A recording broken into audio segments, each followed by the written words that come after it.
How to update drivers in Windows 10. Hello Windows users, keeping your drivers up to date is crucial for ensuring optimal performance and compatibility with your hardware. In this tutorial, I'll walk you through the steps to update drivers in Windows 10. Let's get started. Right-click on the Start button and select Device Manager from the context menu. This will open the Device Manager window. In the Device Manager window, expand the categories to allocate the device for whose driver you want to update. For example, expand Display Adapters to update your graphics driver. Right-click on the device and select Update Driver from the context menu. You'll be prompted to choose how you want to search for drivers.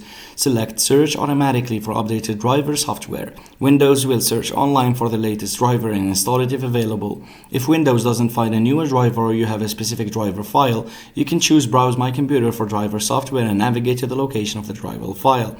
Follow the on-screen instructions to complete the driver installation process. You may need to restart your computer to apply the changes. Repeat the process for other devices in Device Manager that require the driver update. And there you have it. By following these steps, you can easily update drivers in Windows 10 to ensure optimal performance and compatibility with your hardware. Keep your system running smoothly. Thanks for watching, everyone. If you found this tutorial helpful, don't forget to subscribe. See you in the next one.